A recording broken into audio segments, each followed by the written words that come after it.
all sectors. And we do that through advocacy, capacity building, and leadership. And tonight, the 5-day series is one of those advocacy sessions. And I'm joined here in the studio by Madam Louise Shixwameni. She's the Deputy Executive Director of the Public Enterprises. We have Mr. Ntelamo Ntelamo, who is an author, a lawyer, and a teacher. And we have Robin Sherbourne, an expert in economics, an economist, yes, but they will introduce themselves a little bit more. Welcome to the audience here as well in person. Thank you for joining us, and welcome to our live audience. Maybe before I get into it, I'll allow you to just introduce yourselves briefly. I mean, I just say, just tell us a little bit of background about yourself, your work with governance, and specifically tonight's topic, which we are talking about navigating PEGA without a ministry, a former Ministry of Public Enterprises. Thank you very much. To the live audience and the viewers, wherever they may be, and of course to yourself. My name is Ntelamo Ntelamo. As you rightly pointed out, I'm a teacher.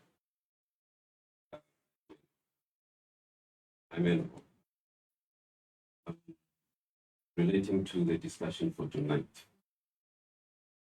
I'm a researcher in corporate governance and corporate law.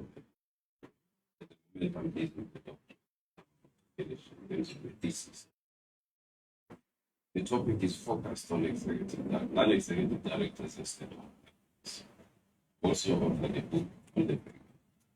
So that in a nutshell should sum up my interest in the topic that we'll be discussing. Thank you so much. Madam Shixwameni, I know culturally we don't like to talk about ourselves, but she has a whole list of expertise. But just tell us a little bit about yourself, please. I'm Louise Shixwameni, and very good morning to you viewers here. I see familiar faces. I can see a lot of support. Colleagues from public enterprises, colleagues that I hate, and also to the viewers. Like I said, I'm Louise Shixwameni. Currently, I'm the Deputy Executive Director responsible for public enterprises in the Ministry of Finance, as it's really named. My background is into planning, business process engineering, strategic planning. Now, I probably call myself a corporate governance expert since I've been at the helm of the public enterprises and driving the reform for public enterprises in Namibia for the last 8 years. So I think the topic is relevant to us today, and I look forward to the engagement. Thank you. Yeah, thank you. Thank you for saying that. Mr. Sherbourne. Thanks, Edna. Hello, viewers. So my name is Robin Sherbourne. I'm an economist by training. I see I was described on the ad as a seasoned economist. When I told a friend this, he asked, well, what season is that then? Hopefully it's not the winter season. Yeah, exactly. Salt and pepper I describe myself as. But it does mean... I have been around the block quite a while. I came to this country in 1991 to work in government with the National Planning Commission, and I've been following economic developments in Namibia ever since, from different vantage points. I've written extensively about public enterprises and state-owned enterprises. I've followed the whole state-owned enterprise sector very closely since I arrived here. I've written numerous papers, research papers, books, appeared on numerous panel discussions and things. So it's a subject that's very close to my heart, and I believe getting the best out of our public enterprises holds one of the keys to accelerated economic development, and I haven't lost that belief over all these years. Yeah. So I'm here really to listen to my colleagues as well and to learn what the latest state of play is.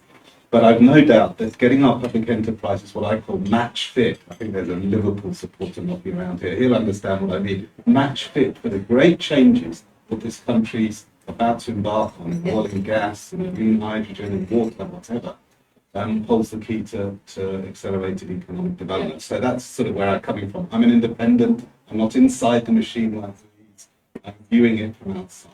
Okay. Thank you so much. And I hope you can hear that we have such a wealth of knowledge here tonight, and I'm really, really excited. And the reason we're discussing this, I mean, Robin, you talked about this, is really because we've held an interest regarding the health of public enterprises in the country. And I mean, these are not new faces to the Fireplace. And I really encourage you to go back to old Fireplace episodes, because there's such rich content about that, and how public enterprises can thrive and do well, and strategies around that. So the reason we're gathering here tonight is because, I mean, recently we talked about this the last time we were here, about the changes in the government and in the ministries and so on. We're really excited about the changes that our president made with regards to making a lean machine, But then we also curious to know how we're going to navigate the fact that the Ministry of Public Enterprise and the Minister of Public Enterprise no longer exists, and that PEGA talks about that. So maybe we're not following properly. So Louise, I'm going to ask you first. I mean, in the last 2 months since, we understand that the ministry was dissolved. So maybe talk about that if we're misunderstanding that. And then maybe talk about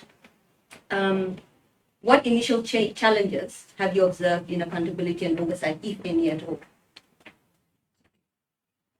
Thank you so much. I said that we've been at the helm of public enterprises for the last 8 years, and I'm one of the few people also that are really, really passionate about public enterprises. I actually traced my interest in public enterprises literally to 2000 when I did my master's. Mm-hmm. And my master was on commercialization versus privatization. Which option for Namibia?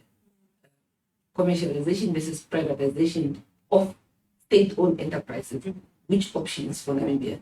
So I think I really have an interest in ensuring, and there's a particular reason why I personally feel that public enterprises need to be taken care of well of, because they are the drivers of the economy, and especially in a country like Namibia, where we are still struggling with many social impact, social challenges. You need the public enterprises to drive economic growth, to accelerate economic growth, and they are the drivers for economic growth. They provide the key infrastructure, and these institutions are owned by the Namibian people. And because they are owned by the Namibian people, they need to be very well managed. They need to be effectively managed. They need to perform. And I do believe that if we were to do well with our economic transformation, which is at the center of President Ntelamo Ntelamo, we would need to really make sure that public enterprises are professionally managed. Now, having said that, like you said, that His Excellency President Ntelamo Ntelamo did announce on the 22nd of March that public enterprises reporting line would return back to their line ministries. Now, I think probably half of the nation misunderstood. So, because even your questions to say the Ministry of Public Enterprises was dissolved, the Ministry of Public Enterprises was dissolved 4 years ago. So, and it was dissolved by late President Dr. Kenko, and there was also a purpose in mind, because we're going through a transition, and the purpose of merging the Ministry of Public Enterprises and the Ministry of Finance was because on the 21st of March 2020, late President Kenko announced that the Ministry of Public Enterprises was going to be transformed into a holding company before the end of 2025. So we were preparing now for that transition, and I think the Minister of Finance was the ultimate appropriate institutional home for that transition, simply because the holding company is where the commercial public enterprises function was to be transferred. Now, I think, and that's one of the reasons why we're here today, is really to clarify it. Now, we have the public enterprises sector has been going through a lot of transition since 2000, since 1990. So at around 2000 there was a policy directive from the late Dr. Shixwameni, where he created a unit within the office of the Prime Minister, and that unit later was transformed into what we call a state-owned governance agents council, which was still in the office of the Prime Minister, but it was at arm's length. It was kind of like working not like as an independent arm's length institution. And with that, in 2006, we came up with a law, which is the State-Owned Agents Governance Council Act. So with the 2006 Act, before the 2006 Act, we have what we call, because in public enterprises governance, we have different governance models. And one of them is a centralized model, one of them is a decentralized model. You can have a governance, a hybrid model. So we had a decentralized model before. But with the 2006 model, so the law prescribed that there will be a central unit that will be providing corporate governance oversight and ensuring that public enterprises as a unit that drive economic growth and transformation in the country is managed at the highest level than just individually. But the responsibility in terms of reporting were left with the ministries, all the public enterprises that existed at that time. So the central governance agency continue to provide corporate governance oversight, including advice in matters, for example, like appointment of board, common governance practice on corporate governance, special investigations, issues about remunerations. So, and when the ministry was created in 2019, so 2015, so we just changed the 2006 to the 2015. And then in 2016, we came up then with a policy called Public Enterprises Hybrid Governance Model. And with that governance model is where it introduces, it reclassified public enterprises as commercial, non-commercial, and extra budgetary. And to legislate the policy, then the 2019 Act was enacted. But if you carefully looked, and I read what he has said in his review of the Public Enterprise Governance Act, Ntelamo, if you look at the 2019 Act, it's exactly the same copy and paste of it. So 90% of it is exactly the same. So the only thing that's changed in the 2019 Act was really the reporting line of commercial public enterprises. So all other public enterprises remain with their own line ministry, except the commercial public enterprises, where the commercial public enterprises and the extra budgetary, the reporting line changed to the Ministry of Finance, but the sector policy responsibility still rested with what we call the relevant ministry. In the PEGA, it's called the line ministry. So now, and of course, there was a particular reason why it was felt that at that particular time, commercial public enterprises should report to the Ministry of Public Enterprises and later to the Ministry of Finance, simply because these entities, they are almost like the core of the economy. Their balance sheet is almost close to 100 billion Namibian dollars. So, and therefore, when you have a ministry responsible for public enterprises, they ought to be, because if we manage them better, just those 22, there is likely going to be an aggressive economic transformation. Because if their efficiencies improve, if their performances improve, and if their contributions to GDP is improved, you would see impact in the Namibian nation. So now, so from 2019, the 22 commercial public enterprises, then, in terms of reporting and shareholder function, then rested with the Ministry of Public Enterprise. And then we had other, I think it's 8 extra budgetary. But we have 77 public enterprises in Namibia. And those 46 still remain with their line ministry up to date. So when the president made an announcement to say the reporting line of the public enterprises go back to the line ministry, our understanding is literally just the reporting line of the commercial public enterprises and extra budgetary. Because we used to have the PEGA has two critical mandates. One is overall corporate governance oversight for all public enterprises, irrespective of their categorization. And that mandate was centralized both in the 2000 Act law and in the 2019 Act. And I would think that that will still remain. So there is a huge difference between getting the line ministries to report because they are the sectoral ministries, which to myself, I don't think there's any problem with it. And I don't also think there will be a challenge in it because it's almost like we are going back to the 2006 Act. Yeah. But the responsibility to provide corporate governance oversight still remain. And we are still in the transition, and you know that, and there are also lawyers here. Yeah.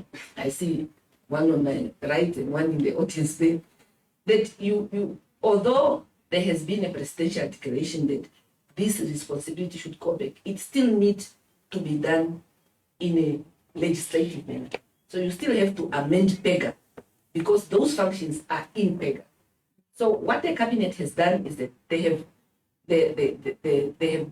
now provided a guideline during the transition that while we are amending PEGA, so the administrative function, which is almost the administrative function, could go back to the line ministry, but the core mandate of this public enterprise that still used to report to the ministry to still remain uncertain until the law is amended. And there are many areas, of course, where it's legislated. For example, board appointment of top board is legislated. It's Section 8 and Section 9 of PEGA. Yeah. So the shareholder function is also legislated.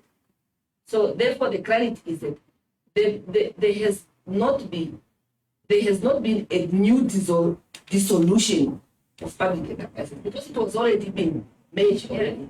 And the functions of the line ministry has not necessarily affected directly the oversight functions of the Department of Public Enterprise. I appreciate this. It's like a whole TED talk.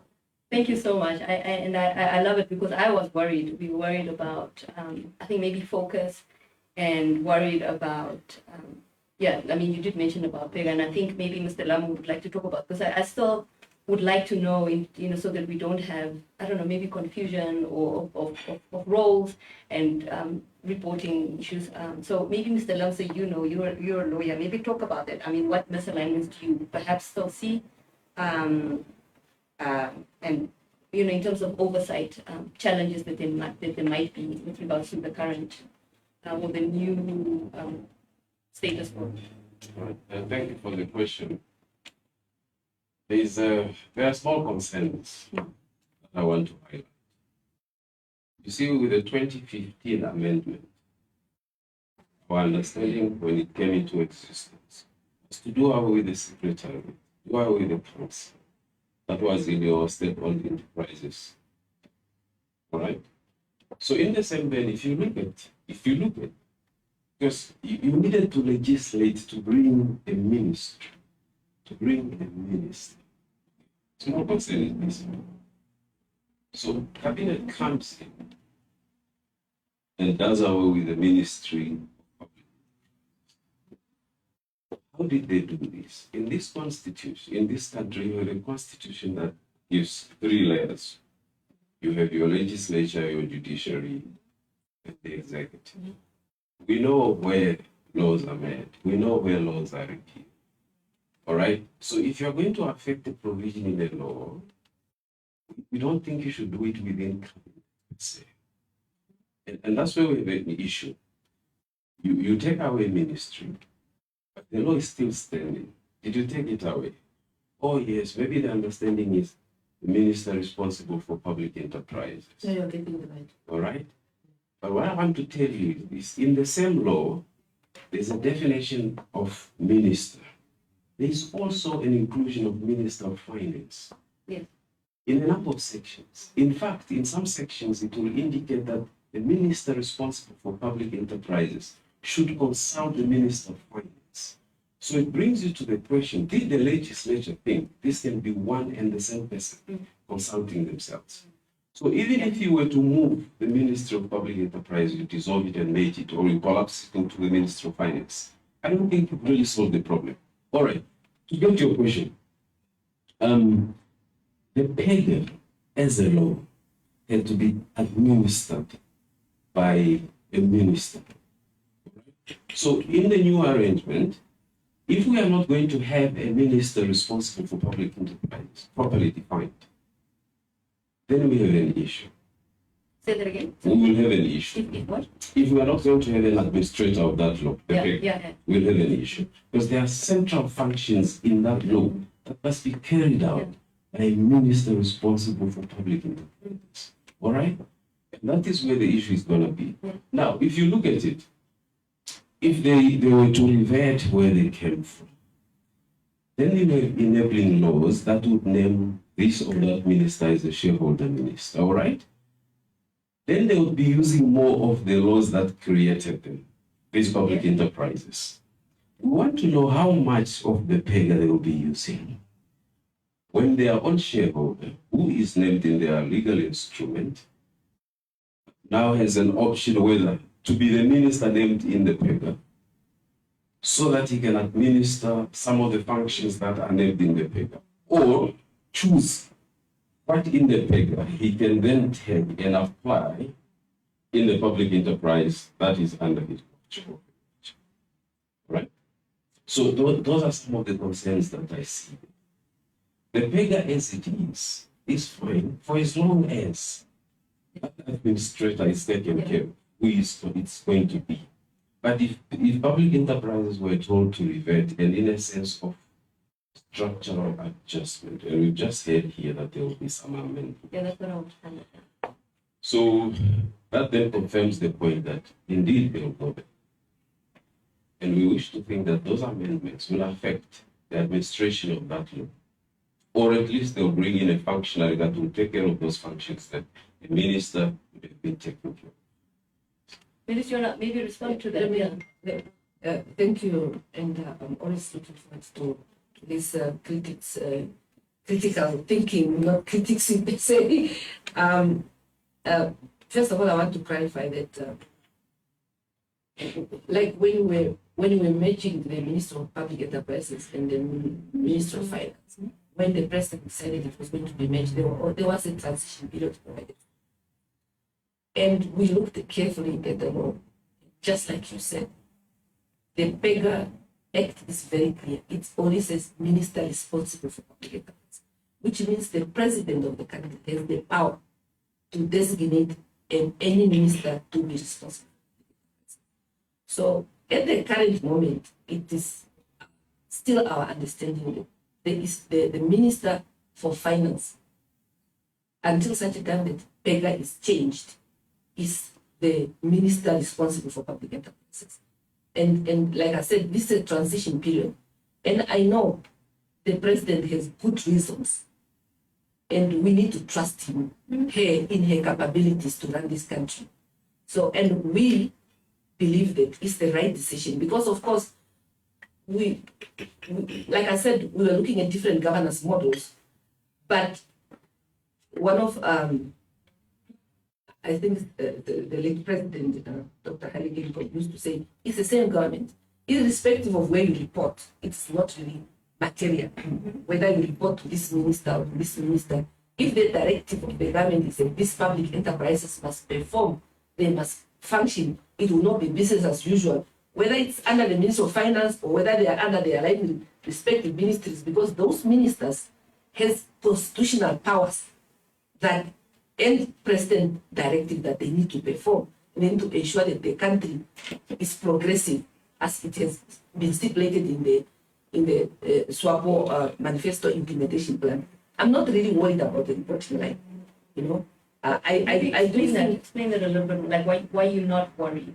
Why are you not worried about, I don't know, maybe, I don't know whether conflict of interest maybe is not the right word, but just in terms of blurred lines, perhaps, and the fact that there was a ministry, I mean, there still is. Maybe just clarify that some of us who don't understand, who don't know, in terms of those gaps that we perceive there may be. I think what we need to understand is that the functions of managing public enterprises is not done away with. Yeah. And just like the president made so many other ministries, their function did not disappear. A function doesn't disappear because there is a law and there is also a constitution that dictates that the state has the responsibility to manage public enterprises in the best interest of the Namibian people. So that function will still be carried forward. So what is changed is just the reporting line. Yeah. It's like I was reporting to you now, I'm reporting to Robert. Mm-hmm. So there won't be blade responsibility, number one. Number two, so you would have to have an amendment of the law that will clarify those responsibilities. In PEGA, I'm sure during the amendment, it will specify what is the role of the minister. And then, of course, there will still be a question around what happened to the corporate governance oversight. So in our understanding, and we are still looking forward, and I just want to ask Namibians to be a little bit patient. Okay. So until the transition period is properly managed, because it's just 2 months after the transition. So a lot of ministries and a lot of institutions are still merging and are still creating the institutional framework that is ideal for the mergers and things like that. So this is also the same situation, where appropriate, careful considerations, including consultations with the affected public enterprises, would take place while during this transition, so that when the amendment is done, because you don't just amend the law for yourself, you amend and then you consult. And then the law will still go to Parliament. So it's not Cabinet who has to make a decision. The President has presidential power to make declaration. Yeah. And when he makes those declarations, the technical people now go forward and try to implement and make effect to those declarations. And that's, I think, what we are trying to do now. So it's to really make sure that the line, so that there is no blend responsibilities or maybe duplications of responsibilities, that the law would able to make sure that it's clarified those. And again, I do see that it is definitely going to work, because it was mostly working with the 2006 Act. And I think the area where it was really not working is really the issue of the oversight function, to ensure that public enterprises are pushed and drive for efficiency and drive for performance. And what I think over the last few years, we really tried to introduce measures that will ensure that public enterprises are performing. So we have put systems in place. For example, in terms of public enterprises that were completely non-compliant, to any of the corporate governance principles. They were not, for example, we had public enterprises that were close to maybe 7 to 9 years without audited financials. We have loss-making public enterprises. And when you look at where we were in 2015 and where we are today, over almost close to 80% of the public enterprises are now compliant in terms of audited financials. And in terms of loss-making, if you look at where we came from in terms of the bailout of public enterprises, you would receive a significant reduction in the bailout of government, especially to commercial public enterprises.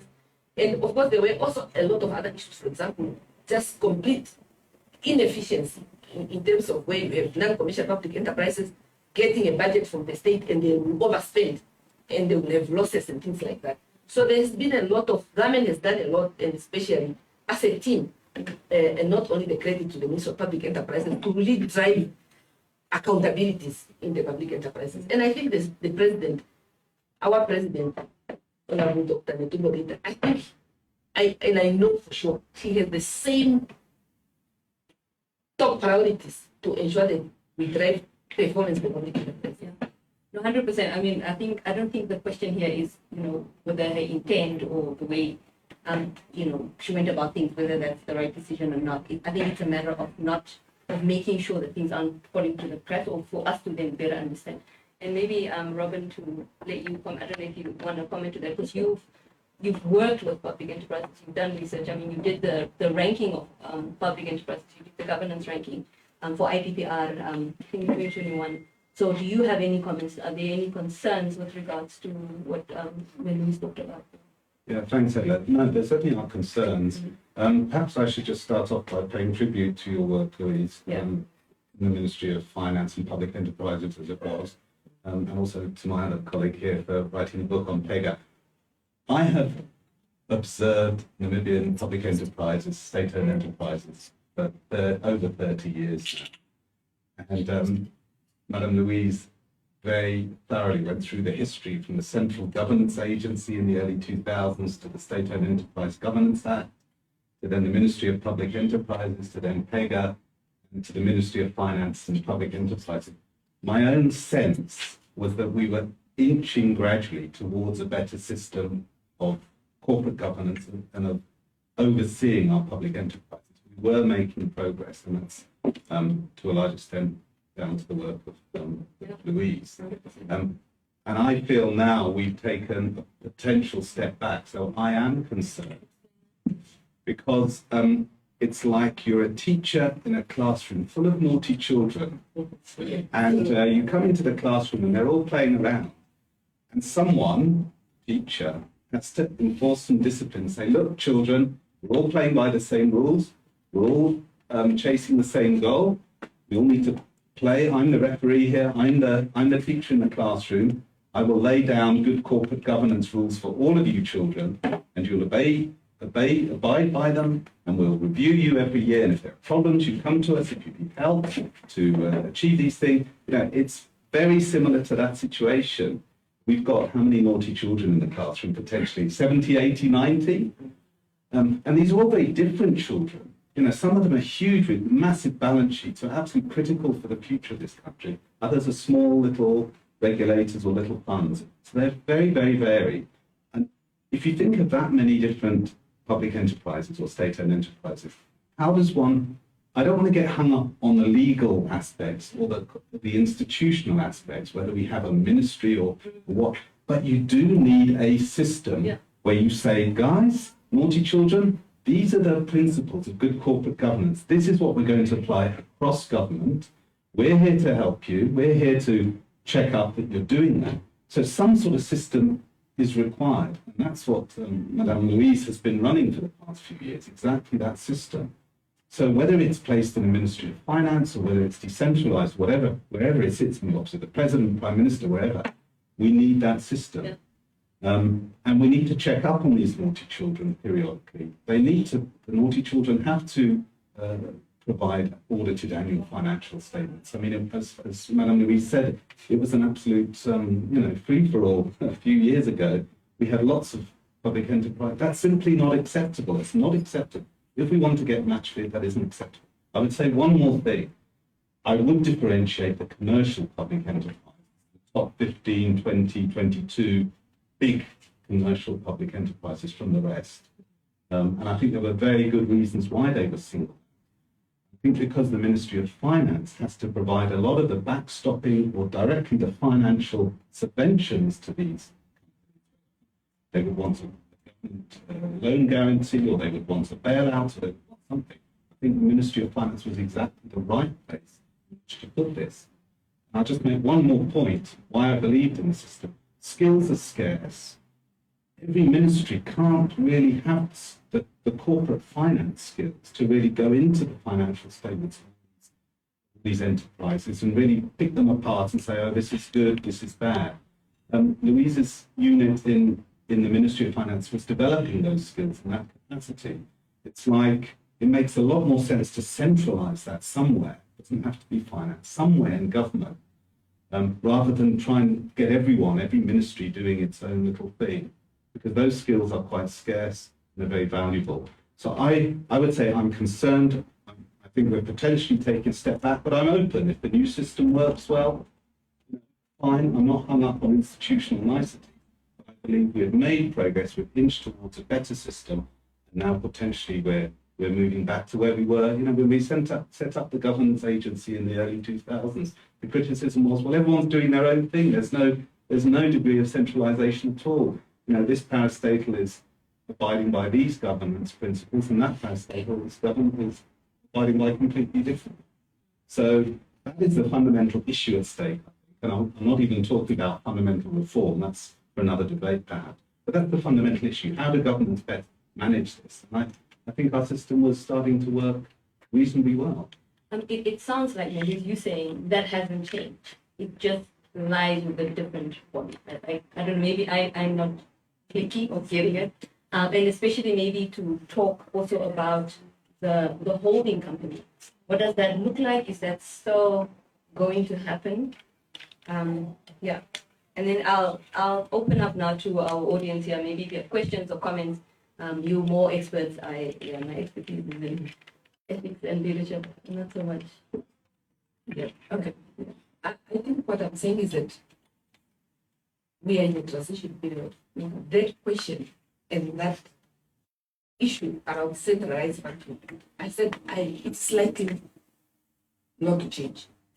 So yeah. So and it has never existed in the last 30 years where we did not have, in the last kind of like 30 years where we did not have a centralized function. And that centralized function will definitely still be there. So it will still be there because, for example, public enterprises cannot determine their own regulations. So there's a centralized regulations guideline, that guide. Can you imagine what will happen if each minister will have to decide on the regulation of each public enterprise? But because that doesn't even happen in the government, because office of the prime minister is setting the regulation for all the people in the government, all the employees in the government. So there is always need to be a centralized function. Now, we are still in discussion on in what shape and form it will be. Which institutional home will be ideal for that centralized function? So, because it is stipulated in the law. And I think it is right. I haven't seen a country around the globe, and I've done a lot of research on public enterprises reform, the models that are there, that doesn't have a unit that does those centralized for public. Because these are big animals and highly political and very sensitive. And you need to all to have commonalities around them in terms of how they are governed, how they are managed, and how they could be held accountable. Because that is what is going to guide the line ministers in also managing these bodies. Mm-hmm. So we are, and the president, or there has not been a declaration around we are going to do away with the oversight function. That's why I wanted to separate the line function, the reporting function, from the oversight function. Because the reporting, they can report anywhere else. But corporate governance oversight definitely will still have to be there. But I don't want to announce something that I'm not allowed to, because it's still a transition. And when the bill, for example, is drafted, because they are still busy to draft the bill, we are engaging, and I think it was publicly announced to the Ministry of Information, MICT, that there is a committee that is set up that is looking at the amendment, that is looking at how effectively the transition can take place, so that there cannot be any void in terms of what is expected of the public enterprise. Yeah. So I'll ask Mr. Ntelamo, because I was asking about the holding company. I think maybe Mr. Ntelamo, you can answer that. Is it still viable? You know where it's going, because the internal matter. So in terms of the holding company, we have done all the research that is required. So we looked at the options, different options for a holding company. And so the report and we have developed what we call a roadmap strategy on how to move to a holding company. I think that discussion will still come once we sort out the institutional framework and look at, because like we say, the institutional framework does not necessarily talks to the issue about the reform. Yeah, public enterprises will still be reformed, you know. And therefore, we are looking forward, once the appropriate institutional framework is set up and the amendment is done, that we could then present to government again to cabinet the holding company options, because a decision was not taken in terms of which type of holding company. Because if you look around the globe, there are different type of holding company. You have asset holding company. Right. Yeah. So you have like in many countries, we did a benchmark last year. You have, for example, Ethiopia, we have 2 holding companies. One is for the non-performing, one is for the performing. Oh. Then they have another one for just asset, you know. So different countries have different holding companies. So we need to do appropriate research, and we think we have done so. And the process is now to just submit that, and the government will still make a decision in terms of what type of holding company it will be. Mr. Ntelamo, do you think it's a viable option? I don't know if you can answer that, whether Robin, you want to be able to answer that. And then I like to what you said. I know it's maybe they're still working on it, but what do you think? Thank you. Well, I think there is some form of synergy that is required in operating and managing state-owned companies, because the holding company would speak more to companies which are owned by the state. There's a case to be made. If you want to centralize their leadership so that they can deliver much more better than they've been doing when they are isolated, and you have their resources pulled together, the idea is this. You see, state-owned companies are companies that must. The difference here is when they are owned by the state, the money must be deployed into developmental projects. So I want to understand that it is a good concept as long as it can bring in the revenue that we require.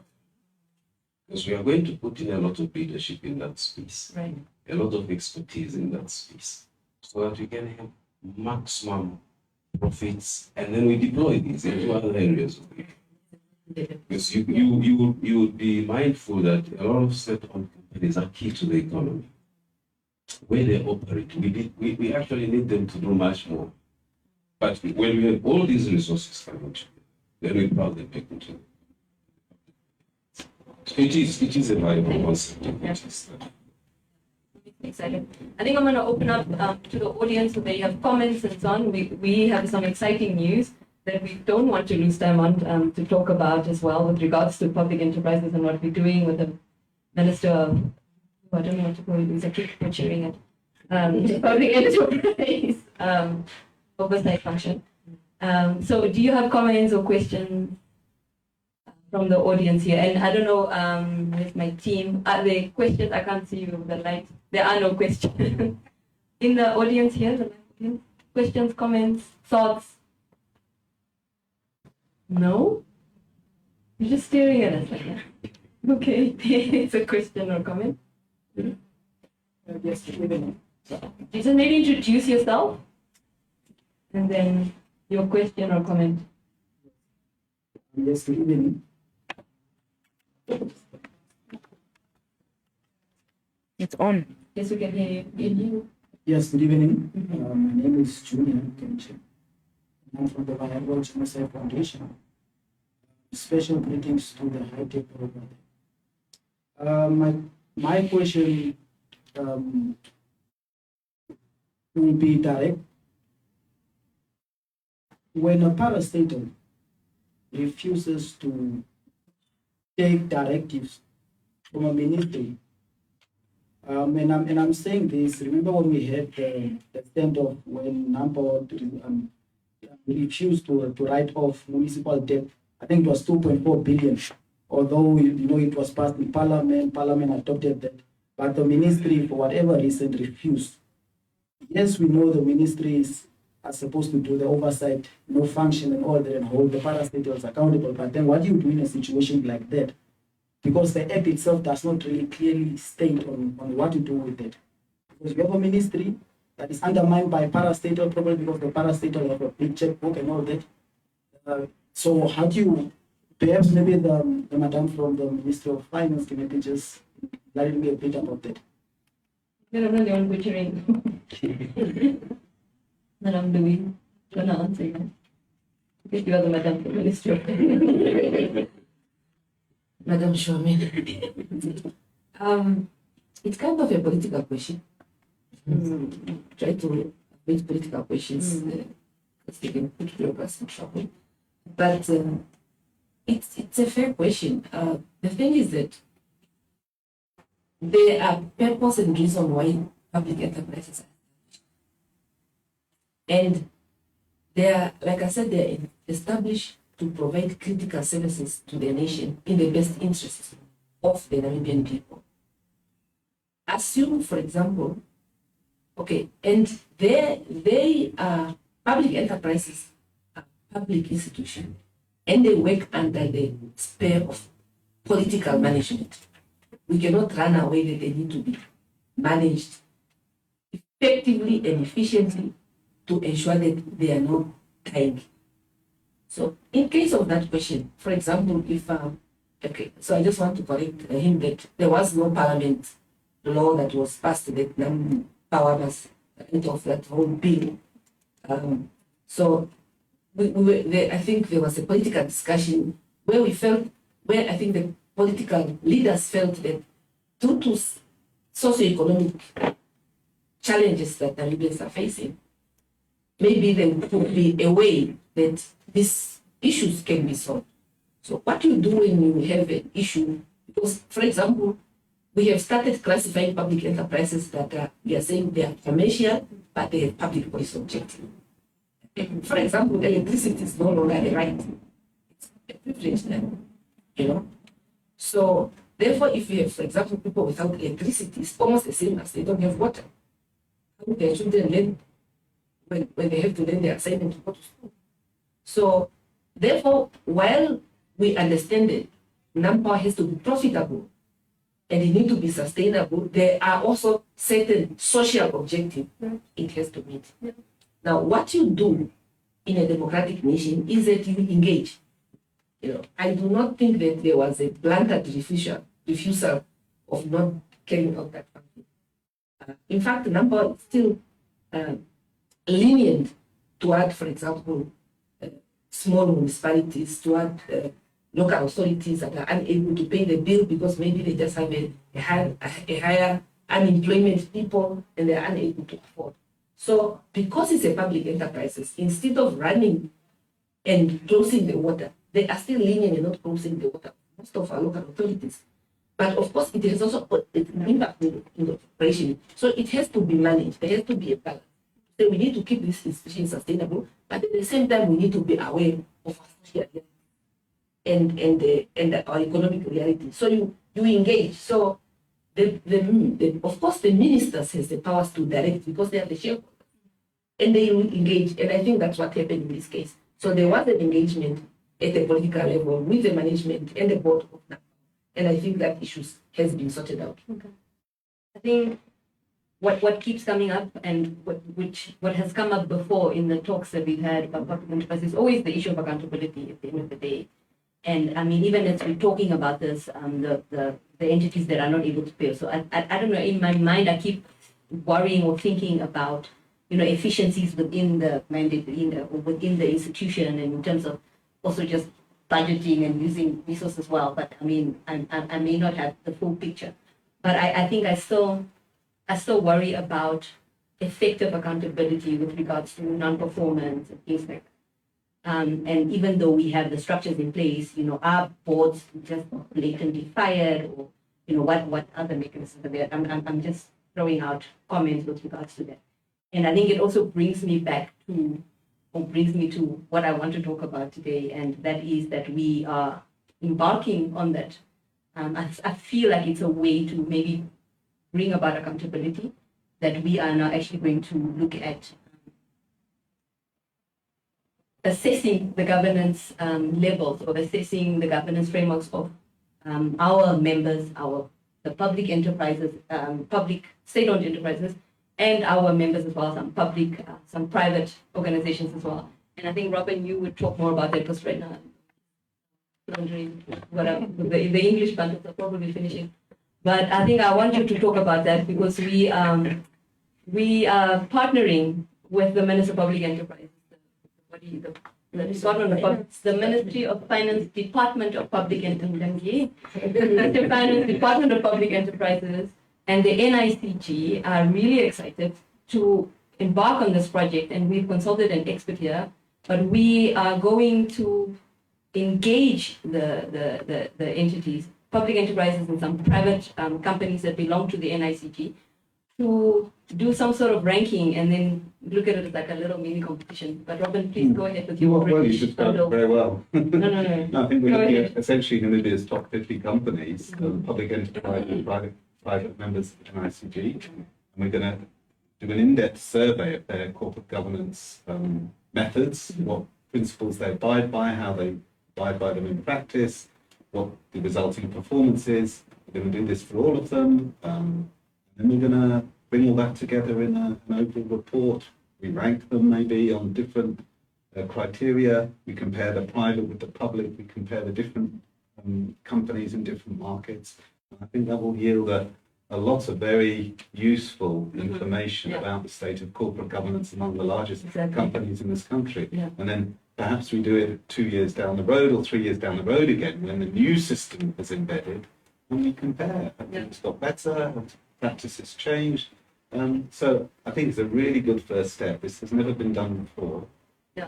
I'm very excited to be assisting with the NICG. Thank you. Maybe speak a little bit about the methodology that we're going to use, and then Louise, I'm going to give you a chance to speak because we would really like you to also speak because these entities or these enterprises, a lot of them, or the majority of them, fall under your ambit as well. So maybe just to talk more to that, but explain the methodology a little bit more. Yeah, I mean, the methodology is essentially quite simple. We're developing quite a comprehensive questionnaire, which we will mail out to all the participants, so 50 or so, and that will cover a whole range of corporate governance issues, and the questions will be based on PEGA and King 4 and all these different CD principles and things. And then we'll go and talk to them face to face, engage them in the responses they've given, make sure we understand the way they do business. Then we bring that all together into a single report with quantitative indicators and rankings. And then, who knows, we might crown the best public enterprise in terms of corporate governance, the best private sector company, have a little ceremony or something, best overall, best in particular aspects. But it'll be based on very thorough, in-depth information gleaned from the companies themselves. Yeah, thank you, Robert. And maybe Louise, you can expand on that because the study was, a similar study was done years ago, and there were complaints about objectivity and, documentary evidence and things like that. So Louise, maybe just expand. Are you talking about the work I did? Yes, Yeah. wow. Well, there were always complaints. Unfortunately, I only used the information that was publicly available. That's my defense. And there's a lot more information there, which I hope we'll have access to in this study. So I think maybe expand on that and how we're doing it differently this time around. Naya. Okay, first of all, I'm very excited about this survey. We have already agreed, and the former Minister of Finance and Public Enterprises, Shixwameni, has already given his okay, and ourselves. We are not worried about our public enterprises in terms of that they will have anything to hide. We've been working on these public enterprises. So we have already our own self-assessment of public enterprises. For example, we have what we call a corporate governance scorecard. And this corporate governance scorecard already have almost all the elements of PEGA and all the elements of King 4. And in addition to that, in 2000 and I think in 20, we with the CO forum, we have introduced some kind of independent assessment of the performance of public enterprises, where again we integrated all the King 4, all the PEGA requirements into an assessment where we asked public enterprises to compete. And so we have run it for 2 years. and then after that, we just stop it because we wanted to properly also reform it and ensure that, because public enterprises, for example, were complaining that there's a lot of reporting going on, and then so we're creating a database. So currently, we have a lot of the information. Like we have a public enterprises financial management system. It has all the public enterprises financial system for the last 5 years. Wow. So, and at the click of a button, you would see that company in terms of its liquidity, its solvency, its wage bill, its debt ratio, and things like that. So, and I think that information did not exist previously to maybe help people like the IPPR to have accurate information. So, somewhere, because when you use public information there, anyone can report something, but it does not necessarily mean it's the accurate, you know. But right now we have reliable sources of data that we have been upgrading the PEFM system, and also the scorecard. So at the click of button, we can give you a scorecard of any of our public enterprises and to what level are they complying. So in addition, we have also, for example, came up with a system which is called Integrated Performance Management System, which is, of course, very, very new. But in that, we have uploaded, for example, all the integrated strategic business plan, all the annual plan, all the budget of those companies. So it will be easy, and we want public enterprises to be compared to any other business because they must be run like any other business. Because that's what corporate governance is all about. It's running companies within the rules and the procedures of how companies are run. It is for sustainability. It's for corporate citizenship. And I'm also excited that the private sector is also being put under scrutiny. Yes. Because there's a lot of scrutiny that has been done on public enterprises, and we hear very little about what the private sector is doing. So last year or 2 years ago, when we were doing the Namibia chapter on IPPR review, so we could not able to get, for example, what is the private sector doing on corporate governance, except those that are listed in an NSX, yeah, and the stock exchange. But I think there's still a lot to be done by the private sector in terms of complying to corporate governance. We see companies dying every day, and Namibian people are losing jobs. And we see that directors in those companies, they are enriching themselves at the expense of the company. And we don't seem to have an independent institution in Namibia that is really critically also looking at the private sector. While here we are, of course, looking at the public sector very aggressively and ensuring that there is level of accountability. And if there are no accountability, you would see the amount of letters we are writing to public enterprise to an extent that we have even linked the performance of the scorecard to a reappointment of a board or a reappointment of a CEO. So there is no public enterprises in this country who's not aware that they are being evaluated, they are being monitored.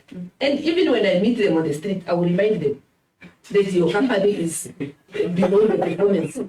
I won't leave them out. So especially if they're audited financials, I'm like, so you are both here and you can just sleep well in bed while the company you are chairing does not even audited financials. And when they see me, they will go the other way around. But they know I'll fight it again. So the level of awareness is already there. And they know we are being held accountable. So we are now working, in fact, on the instrument through the legislation to start actually enforcing specific legislation. Saying, can you remove a board when it's not performing? But we have removed board where there was zero performance or zero compliance. But we have drafted the legislation. It has already been consulted widely in all public enterprises. Doesn't seem we have the sound. Or is the minutes finished?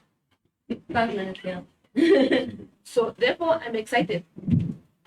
We are excited to be part with them. We are excited to be compared with the private sector, and for us to go through the same mob, the same broom. Yeah. And what we were concerned about, of course, we were concerned about the IPPR previous report because, of course, there were also some questions that were subjective and not based on fact. You know, and right now we have made sure, and thanks to the EU also for your sponsoring this, we made sure that we agree together with the Robin and the EU that these are the type of questions that will be asked to every institution. So it will be fair and transparent. So I just want to encourage public enterprises, and I see a couple of board CEO here, that you should feel free to participate, because this is what is going to bring credibility to the public enterprises, because there is a lot these public enterprises are doing. There has been significant improvement, but I think I don't think they are good enough to tell the story. Yeah, and also it's maybe about time that those that are not doing well, they are publicly shamed. Yeah, these are public bodies, and they need to be held accountable if they are not doing the right thing. And I think the state will, the government will support them. Thank you. Okay, I was going to just add to that the idea of the exercise isn't to catch people out. Yes. It's really engage, participate, learn lessons from the best performers, and reward those, who have done very well, and others can learn from them. So it's not to say, oh, this company, is. But that might also come from it. I leave that to you, Louise. It will come out in a nutshell. Yeah, exactly. It will come out naturally. But it will be fair. But at least the public will be aware that this was and these assessments, we need to be global competitive. Yeah. And we can only be global competitive, and we can impact our nation if we can subject ourselves to independent assessment that are objective. We've come. Our time is. Oh, there a question? Our time is up though. But these gracious panelists will be around. If you want to network and talk and ask questions. Really. How are we doing? Can we allow that question? Yeah. Okay. Go ahead, ma'am. And while she's getting the mic, those of you who are not following us on social media, what is happening? What is your problem? Please follow us on social media. Please subscribe so you can see what is coming up, events. I mean, we really advocate for good governance, such that we have a program coming up next week that we're doing it just for 550, because we really want non-profit organizations to run organizations now. Your heart is in the right place. You want to feed the hungry children and the old people, but you are not having proper governance structure. So please sign up and come and do training. Yes, ma'am. Thank you. Thank you. I stand. Your name? My name is Kajiva Amutumwa. I think I wear two hats: an executive at NamWater, strategy and corporate affairs, and then I also serve on a couple of boards, 1 or 2 public enterprise boards. I'm happy to hear what Madame Louise has said, because truly the system, the journey that we've walked as public enterprises with PEGA, that system has worked. And it was working, and we just want to encourage the committee to really make sure that there is a centralized house for corporate governance, and really making sure that performance management is working within public enterprises. But I think importantly is also consultation with the public enterprises during this transitional period, because I'll be honest that directors and executives are a bit confused. They're not sure when to apply PEGA now. Some decide and they choose to circumvent and not to apply PEGA, although it's a law that's still there, not to apply PEGA because maybe it's okay not to apply PEGA at that point in time. So I think it's important for engagement. Secondly, in the process of what I would call reform, we need to look at procurement. We're talking about performance of public enterprises. The biggest nightmare in public enterprises is the way we have structured the procurement process within the country. So when the committee is looking at this, please look at procurement of public enterprises, because most of the time we don't meet our targets because of procurement constraints as well as bottlenecks. So I think as we are looking at a model for public enterprises, let's also look at what would work best in terms of procurement for these public enterprises. Thank you. So it wasn't a question. Yeah, no, I see you. Yeah, no, very, very good. Thank you so much. I think that was really valuable. And as we're wrapping up, I think maybe just I don't know if we can do 30 seconds wrapping up. And I think the point of this conversation was to address that confusion and to clarify the muddy water. And I would like to think, I hope, that with the comments that were shared, that it's a little bit more clear. So maybe let's just sum up maybe 30 seconds, and Mr. Ntelamo, things that you would also like to advise and maybe you would like to see, since they are working on reforming or adjusting the legislation to fit the current structure and so on. So just a few seconds to wrap up from each and every one of you. Thank you so much. Yes, we've been assured that they are working on it. We trust that they know what they are doing. They have identified what the problems are. Right. From where I stand, PEGA is not necessarily a bad law. I've said it many times. There are good provisions. There are good provisions in the law, like any other law. It takes human beings to implement it. The enforcement part is very, very critical. And that's where accountability comes in. Thank you so much. Thank you so much. Robin, I'm gonna let you do final thoughts, parting thoughts. I don't know, anything you want to add to the conversation, if anything at all. Not really, but I found it very useful, especially what Louise has described in terms of where we are in the process. I'll be watching very carefully to make sure we're not losing the progress that we've made over the past few years. And I'm looking forward to the results of this survey, hoping that the top 50 companies will engage with it, and very much look forward to what that reveals. Yeah. Ms. Louise, I'm gonna let you wrap up and just assure everyone that, so that we know, so it's not clear. And again, I also want to just echo just our gratitude as the NICG to the EU who are funding this very important project. Please finalize. Thank you so much. Thank you so much for the listeners and for the team that came in here. We are in a democratic nation. I think we need to engage and dialogue. I just want to assure the public enterprises that all is well. We are in a transition period. That process will be well communicated to all the public enterprises and to the Namibian nation. I want to also assure the Namibian nation, who I'm not the spokesperson for the president, that the president means well and he has good intention on these public enterprises. Only want to hold ministers more accountable, but definitely the corporate governance oversight function is being taken care of. So we are at initial stage, and definitely there will be proper communication and consultation. In the meantime, I still have a job. So people meet me in the streets, are you still employed? The department apparently it's abolished. No. So we are still there, we are still doing our work, we are still coordinating public enterprises, we are still providing the corporate governance oversight in the transition period. But what the cabinet has advised and instructed that we are gonna be doing this together. So we have started working together. So from now onward, we are holding hands. Also, it's part of the transition period, so that by the time the transition process is finished, the right ministries are also ready, and they also know what to do. They are also sharing the information and transferring the data to them. So in terms of their responsibility. So, and I think that it's a good process. And I thank you so much for having us. We will still be willing to come back at any time. Corporate governance is the keystone of effective governance for this country. And at the level where we are now, as a nation, where we need to accelerate, not yesterday, but today, economic and social prosperity for Namibians, it has to start with effective corporate governance.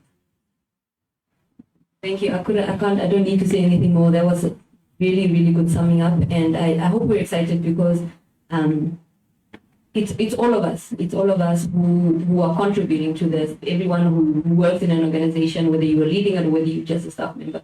It's about ethical and effective leadership because that is really the definition of good governance. So thank you so much for joining us. I don't know if I'm still online or whether we've really been cut off, but thank you for everyone who's been here, who's been listening. And please do follow us on our social media platforms, not just for the fun of it, but because there's really important information that you can miss. Like this governance ranking project that is happening, like conference that is on the way, like important women on boards training that is happening. So if you're an executive or you're a trustee or a director and you're a woman, please do sign up. We have an exciting lineup of facilitators so that you can be equipped and not left behind. So thank you once again for being here, for taking time out of your cold evening to be here. And thank you for those who are online and enjoying your dinners and watching us. Good night, everyone. Thank you.